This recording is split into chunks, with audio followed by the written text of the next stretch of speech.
Technically Purushottam মাস জিনিসটা কী আছে, actually এটা সিম্পলি হচ্ছে একটা ম্যাথামেটিক্যাল ক্যালকুলেশন। যেহেতু আমাদের দুটো ক্যালেন্ডার আছে, একটা হচ্ছে সোলার ক্যালেন্ডার যেটা সূর্য ভগবানের অরবিট নিয়ে ক্যালকুলেট হয়, একটা হচ্ছে লুনার ক্যালেন্ডার মানে চন্দ্রমায় একটা অরবিটে নিয়ে ক্যালকুলেশন হয়। তো যে সোলার ক্যালেন্ডার থাকে সেটার ভিতরে 365 ডেজ সামথিং পয়েন্ট সামথিং আছে, আর লুনার ক্যালেন্ডার হচ্ছে 354 ডেজ সামথিং। তো এখন কি হয়, সোলার ক্যালেন্ডার আর লুনার ক্যালেন্ডারের মধ্যে 11 দিনের তফাৎ হচ্ছে। তো প্রতি বছরে 11 দিন যে এক্সট্রা বেঁচে যাচ্ছে, ডিফারেন্স এসে যাচ্ছে, সে 11 করলে আপনার 33, কিন্তু 33 না ধরেন 30 ধরেন।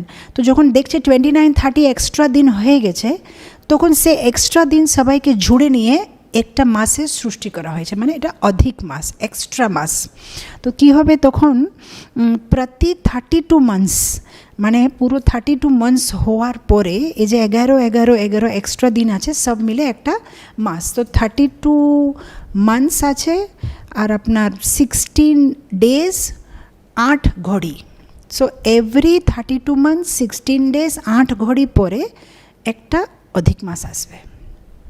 ঘড়ি মানে 24 মিনিট, সো 8 ঘড়ি মানে 24 × 8।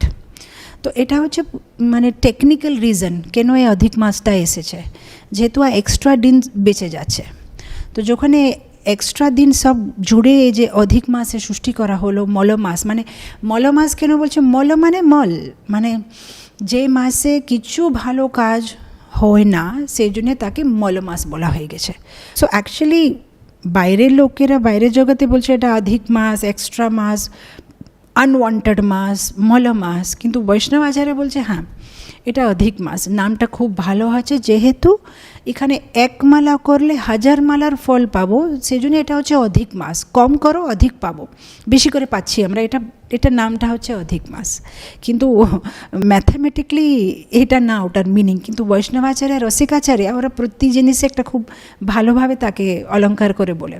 তো কর্মকাণ্ডীরা বলছে মলমাস, কিছু ভালো কাজ করা যাবে না। বৈষ্ণবাচার্য বলছে হ্যাঁ মলমাস, যেহেতু হৃদয়ে যেগুলো মল আছে সব মলটা পুরুষোত্তম মাসে বাইরে চলে যায়, যেহেতু আমরা ভগবানের বেশি ভক্তি করি সেই জন্য এটা মলমাস। মানে অলঙ্কার করে ওরা বলছে।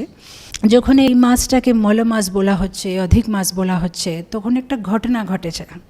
যেহেতু আধ্যাত্মিক জগতে প্রতি জিনিস হচ্ছে পার্সনিফাইড, তার একটা রূপ থাকে, তার একটা লোক থাকে। মানে পাহাড় একটা লোক, কোনো নন লিভিং থিং না, নিষ্প্রাণ বস্তু না। রিভার মানে নদী হচ্ছে একটা মেয়ে, গঙ্গা যমুনা মানে একটা স্ত্রী, এটা না যে কোনো নিষ্প্রাণ জিনিস না। এরকম একটা মাস মানে ওটা একটা লোক, একটা স্ত্রী। সো প্রতি একটা মাসের একটা অধিপতি থাকে, একটা দেবতা থাকে। কিন্তু যেহেতু এটা অধিক মাসের কোনো দেবতা ছিল না, তো যে অধিক মাসের যে দেবী, সে একদিন খুব কাঁদতে গেছে ভগবান বিষ্ণু কাছে, যে আমাকে সবাই অধিক মাস বলছে, আমাকে সবাই মল মাস বলছে, আমাকে সবাই এরকম করছে যে এই মাসটা বেকার, মাসটা কিচ্ছু কাজ করা যাবে না, কিছু যজ্ঞ করা যাবে না, কোনো ভালো তিথি নেই। তো মানে আমার খুব খারাপ লাগছে বলে জোরে কাঁদছে। তো যখন এই মাসটা জোরে কাঁদছে, তখন ভগবান বিষ্ণু বলছে দেখো আমার কাছে কোনো তার কি বলে সলিউশন নেই, আমি একটা কাজ করতে পারি, আমি তোমাকে ভগবান কৃষ্ণ কাছে নিয়ে যেতে পারি, উনি কোনো সমাধান করতে পারবে। তো তখন ভগবান বিষ্ণু অধিক মাসকে নিয়ে যাচ্ছে ওনার হাত ধরে গোলক বৃন্দাবনে। তো এই অধিক মাসের কাহিনীগুলো স্কন্দ পুরাণে, ভবিষ্যৎর পুরাণে, পদ্মপুরাণে খুব সুন্দরভাবে উল্লেখ করা আছে। যদি কারো ইন্টারেস্ট আছে আরও বেশি সেটা ধ্যান দিয়ে অধ্যয়ন করতে পারবে। তো তখন ভগবান বিষ্ণু যখন ওকে হাত ধরে নিয়ে যায় গোলক বৃন্দাবনে, যখন গোলক বৃন্দাবনের ভিতরে ওরা ঢুকছে, তো গোলক বৃন্দাবনে খুব বেশি কান্তি। তো অধিক মাসটা সে কান্তিটা মানে নিতে পারছে না। তো ও অধিক মাসের দেবী কী করছে, ভগবান বিষ্ণুর পিছনে মানে এরম দাঁড়িয়ে আছে, কেন ওই কান্তিটা মানে চোখে নিতে পারছে না। আর ভগবান বিষ্ণু যখন গোলক বৃন্দাবন মানে চলে এসেছে অধিক মাসকে নিয়ে, তখন ভগবান কৃষ্ণ ওনাকে দেখে বলছে, আরে আপনি এখানে এসেছেন, কী ব্যাপার? তো ভগবান বিষ্ণু বলছে, না আমি মানে বলতে চাচ্ছি, কিন্তু ও কোথায় আছে দেখতে পারছে না। কিন্তু পিছনে দাঁড়িয়ে দাঁড়িয়ে অধিক মাস কাঁদছে। যখন আমরা কান্দি তখন কীরকম একটা এরকম করে মানে আমরা জোরে করে শ্বাস নিয়ে কানবো, তো সে আওয়াজটা পাচ্ছে। তখন ভগবান কৃষ্ণ বলছে, গোলক বৃন্দাবনে তো কেউ কাঁদে না, তো এটা কে যে গোলক বৃন্দাবনে আসার পরে কাঁদছে? গোলক বৃন্দাবনে ঢোকার পরে যার দুঃখ থাকে তারাই দুঃখ ভুলে যায়। তো এরকম তো প্রথমবার আমি দেখছি যে কেউ গোলক বৃন্দাবনে কাঁদছে, যে কে কাঁদছে আমাকে দেখাও। তখন ভগবান বিষ্ণু মানে একটু সরছে, বলছে, হ্যাঁ দেখো এই দেবীটা কাঁদছে। তখন ভগবান ওনার সাথে কথা বলছে যে তুমি কেন কাঁদছো? তখন মানে ও এত বেশি কান্না ধরছে যে ও কথা বলতে পারছে না। তখন ভগবান ওনাকে বলছে যে দেখো, সর্বপ্রথম তুমি কাঁদতে বন্ধ করো, তারপরে তোমার কি দুঃখ আছে আমাকে বলো। এখানে কেউ কাঁদে না। গোলক বৃন্দাবনে আমি প্রথমবার দেখছি যে কেউ কাঁদে। আর গোলক বৃন্দাবনে কেউ কাঁদলেও ওরা মানে দুঃখ দিয়ে কাঁদবে না, ওরা কাঁদলে কীরকম হয়, আনন্দে কাঁদবে ভগবানকে দেখলে। যেরকম বৃহৎ ভাগবতামৃত সনাতন গোস্বামী গোপকুমারের কথা বলে, যে যেখানে গোপকুমার অনেক বিভিন্ন লোকে ঘোরার পরে শেষে যখন গোলক বৃন্দাবন চলে আসে, আর অনেকক্ষণ পরে যখন উনি দেখে যে গোলক বৃন্দাবনে তো ভগবান গাইদেরকে চড়াতে যায়, তো গাইদেরকে নিয়ে যখন বিকেলবেলা ভগবান আসছে, আর ওই যে ধুল মাটি, যেহেতু গায়েরা মানে এই পাশে ওই পাশে হাঁটলে ওই মাটিগুলো একদম উপরে উঠবে, আর সে একটা বিকেলবেলা ভগবানের রূপকে দেখেছে যখন গোপকুমার, আর ভগবান ছুটে গোপকুমার কাছে আসছে, আর ওনাকে আলিঙ্গন জুড়ি নিয়েছে। আর জুড়ি নেওয়ার পরে ভগবান মানে গোপকুমারকে বলছে যে এত তোমার জন্য অপেক্ষা করছিলাম, এত দেরি লাগালে কেন, কোথায় ছিলে তুমি? আর এরকম করছে। আর গোপকুমার আর ভগবান দুইজনই এক দুসরাকে জড়িয়ে নিয়ে দুইজনই মূর্ছিত হয়ে পড়ে যাচ্ছে। এটা ওখানে খুব সুন্দরভাবে মানে আমি একটু শর্টে করে বলছি, কিন্তু ওখানে খুব সুন্দরভাবে উল্লেখ করা আছে যে ভগবান কিভাবে গোপকুমার জন্যেই না, প্রত্যেকটা জীবের জন্যে ভগবান এভাবেই অপেক্ষাতে থাকে যে এই জীবটা কখন আসবে আমার কাছে ফিরে। আর যখন একটা জীব গোলক বৃন্দাবন ফিরে চলে যায়, তখন ভগবান কত খুশি হয়। আর জীবের থেকে বেশি খুশি ভগবানের হয় যে হ্যাঁ আমার জীবটা ফিরে আমার কাছে। আমরা হচ্ছে ভগবানের অংশ, মমে বংশ জীবলোক জীবভূত সনাতন। ভগবান নিজে বলছে যে জীব এসব হচ্ছে আমার অংশ। তো যখন নিজের অংশটা ফেরত চলে আসে, তখন ভগবান কত খুশি হয়। তো যখন গোপকুমারকে জুড়ে নিয়ে ভগবান মূর্ছিত হয়ে পড়ে যাচ্ছে, গোপকুমার মূর্ছিত হয়ে পড়ে যাচ্ছে, কিছুক্ষণ পরে গোপকুমার মানে উঠে দেখছে যে ভগবান এখনও মূর্ছিত পড়ে আছে। তো গোপকুমার ওনাকে দেখে কাঁদছে যে কৃষ্ণ কেন এখনও উঠছে না। আর ভগবানকে সেভাবে দেখে যখন ওখান থেকে যে গোপ বালকরা যারা ভগবানের সাথে গাই চড়াতে যিনি গেছিল, ওরা ভগবানকে এই অবস্থাতে দেখে ওরা কাঁদছে। আর ওখানে যে গায়েরা যাকে ভগবান মানে নিয়ে এসেছে, ওরা ভগবানকে দেখে কাঁদছে। আর ওখানে যা পাখিগুলো ওরা ভগবানকে দেখে কাঁদছে যে ভগবান এরকম করে পড়ে আছে। আর ওখানে যে গাছগুলো, সেখানে তো সব সজীব থাকে, গাছেরা কাঁদছে যে ভগবান কেন। ওখানে যে পোকা মাকড়, ওখানে তো সব কিছু থাকে, ওরাই ভগবানকে দেখে কাঁদছে। আর তখন গোপীরা ওখানে এসে গেছে, আর ওখানে গোপীরা আসার পরে ভগবানকে এরকম দেখে ওরা কাঁদছে। তারপরে রাধারানী এসেছে, রাধারানী ভগবানকে দেখে উনি কাঁদছে। নন্দবাবা এসেছে, যশোদা মাইয়া এসেছে, ওরা কাঁদছে। বলরাম এসেছে, তখন বলরাম কাঁদছে। আর বলরাম কাঁদার পরে কিছুক্ষণ পরে বলছে যে আমি কেন কাঁদছি, উনি হচ্ছেন ভগবান, ওনাকে কিছু হয় না। তারপরে বলরাম গোপকুমারকে বলছে একটা কাজ করো, তুমি ভগবানের কাছে গিয়ে ওনার হাতটাকে মানে এরকম করে মাসাজ করো। তখন গোপকুমার গিয়ে ভগবানের হাতটা মানে মাসাজ দিচ্ছে। যখন গোপকুমার ভগবানের হাতটা মাসাজ দেবে, তখন ভগবান মানে চোখটা খুলে, আর গোপকুমারকে দেখে আরেকবার ওনাকে জুড়ি নিয়ে বলছে চলো আমার সাথে। আর ওনার হাত ধরে নিয়ে যায় নন্দ ভবনে, গোলক বৃন্দাবনের নন্দ ভবনে। আর ওখানে গোপকুমার সাথে উনি প্রসাদ নেয়। তো এরকম গোলক বৃন্দাবনে মাঝে মধ্যে এটা হয় কান্নাকাটি, কিন্তু দুঃখের জন্যে না, সুখের কান্না। মানে ভগবানকে দেখে ভক্তরা আনন্দ করে, ভক্তকে দেখে ভগবান আনন্দ করে, আর এক দুসরাকে দেখে ওরা কান্দে, মূর্ছিত হয়ে পড়ে যায়। কিন্তু এমনি দুঃখ দিয়ে কেউ কাঁদে না। এরকমই ভগবান যখন দ্বারকাতে, সে অন্য অন্য ধামে, বৃন্দাবনে, দ্বারকা, সব দিকে কান্নাটা হয়, কান্নাকাটি হয়, কিন্তু এটা একটা কি বলে ব্লিসফুল, একদম এটা কি বলে একটা আনন্দের কান্দা। যেরকম দ্বারকাতে বিরহ, অনেক সময় বিরহর কান্না, কিংবা মিলনের কান্না, কিংবা বিরহের কান্না। যেরকম দ্বারকাতে একবার রাত্রিবেলা ভগবান ঘুমাচ্ছে, আর ঘুমাতে ঘুমাতে ঘুমে ভিতরে স্বপ্ন দেখেছে।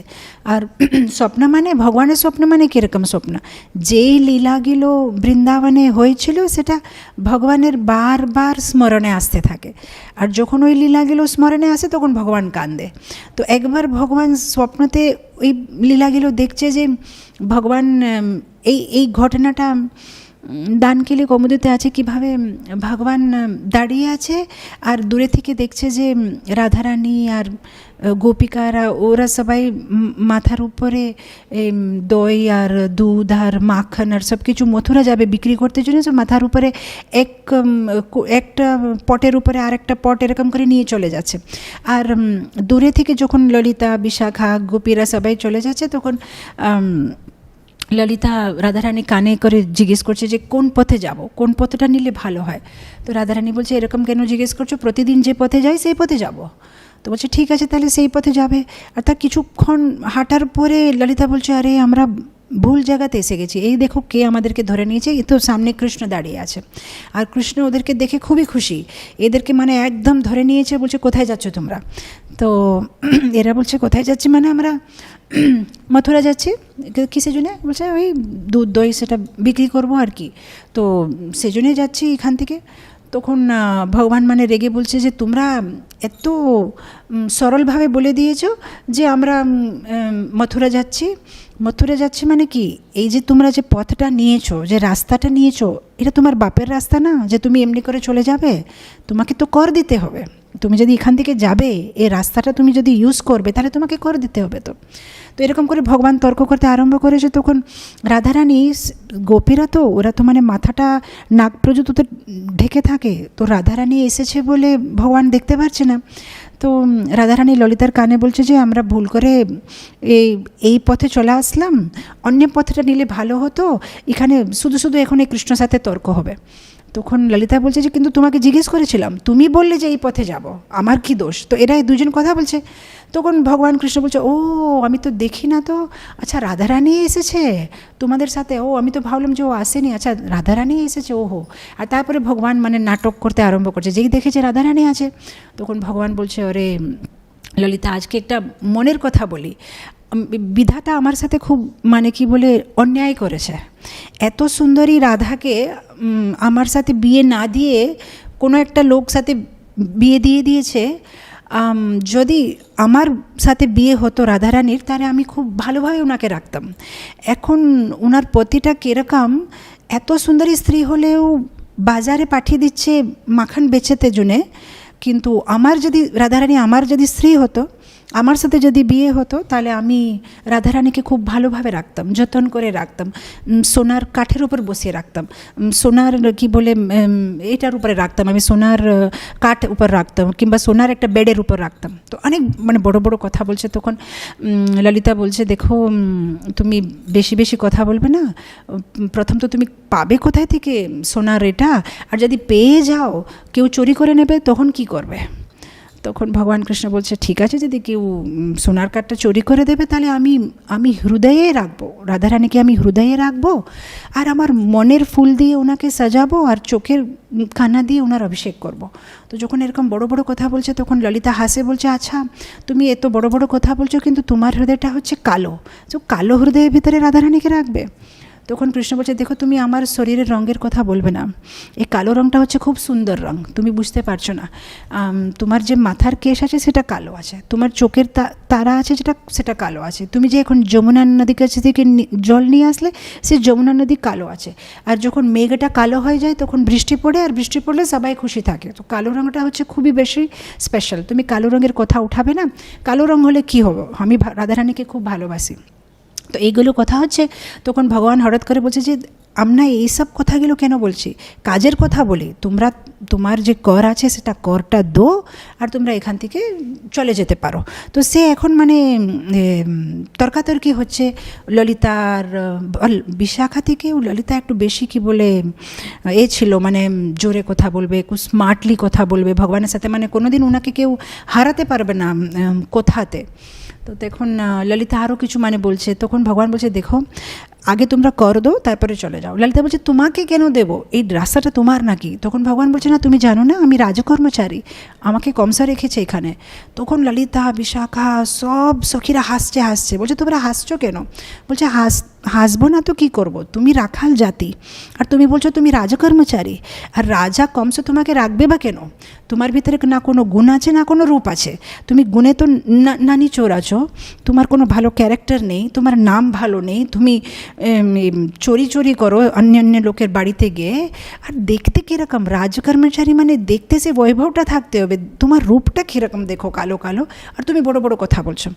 তখন ভগবান বলছে দেখো এইগুলো সব কথা এখানে চলবে না, আমি হচ্ছি রাজকর্মচারী, তোমাদের কাছে যদি পয়সা নেই তাহলে একটা কাজ করো, তোমাদের সখী আছে রাধারানী, তাকে বলো আমার কাছে বসবে, 5 মিনিট কথা বলবো, তারপরে তোমরা চলে যেতে পারো। তো সেই কথাগুলো হচ্ছে, তো ললিতা কী করেছে, ভগবানের যে উপরে উত্তরীটা আছে সেটা টানছে, মানে জোরে করে টানছে, আর ভগবান বলছে ললিতা উত্তরীটা টানবে না, আমি বলছি তোমাকে টানবে না বলছি, এরকম করে জোরে জোরে বলছে।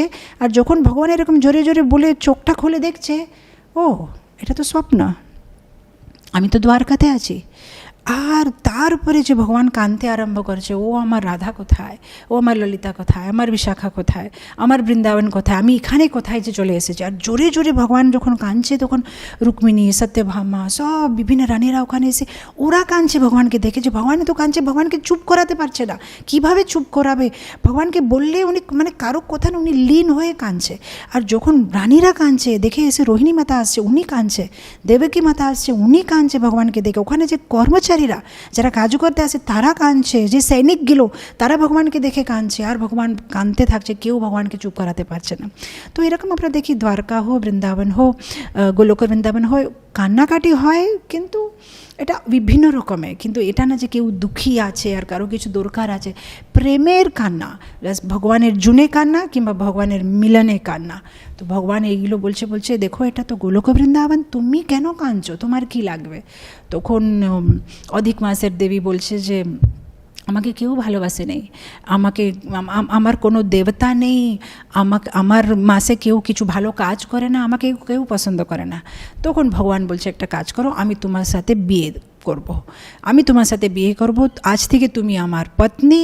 আর বিয়ে করলে কি হয়, দুটো জিনিস হয় বিয়ে করলে, একটা তো পতির নাম পেয়ে যায়, রাইট? কেউ যদি চক্রবর্তী আছে কিংবা মহন্তী আছে, যেটাই আছে, একটা সারনেম, পতির সারনেমটা এসে যাবে। তো এখন বলছে ভগবান বলছে যেহেতু তুমি এখন আমার সাথে বিয়ে করেছো, তোমার নাম হয়ে যাবে পুরুষোত্তম। এখন যে অধিক মাস সেটা হবে এখন পুরুষোত্তম মাস, যেহেতু তুমি আমার সাথে বিয়ে করেছো। আরেকটা জিনিস কী হবে, যখন বিয়ে হয়, যদি পতি খুব ধনী আছে, আপনি যদি একটা ধনী লোকের সাথে বিয়ে হলে কী হবে, মেয়েটাই ধনী, এখন যেহেতু যেটা পতির সেটা এখন মেয়ের হয়ে যাবে। তো ভগবান বলছে যেহেতু তোমার সাথে আমি বিয়ে দিয়েছি, এখন আমার যেগুলো গুণ এগুলো সব তোমার গুণ। তার মানে যদি কেউ অধিক মাসের যে মাস আছে তাকে মান দেবে, সে মাসে যদি কেউ ভক্তি করবে, সে ভগবানকে মুখামুখি প্রণাম করা হবে, ভগবানকে মুখামুখি মান দেওয়া হবে, ভগবানের মুখামুখি পূজা করার ফল ওরা পাবে। তো সেই জন্য ভগবান বলে যে তোমার এই যে অধিক মাসে, যে পুরুষোত্তম মাসে যদি কেউ 1 মালাও করবে, তাকে আমি 1000 মালার ফল দেব। তো সেই জন্য পুরুষোত্তম মাস মানে ইমিডিয়েটলি অনেক পাওয়ারফুল মাস হয়ে গেছে।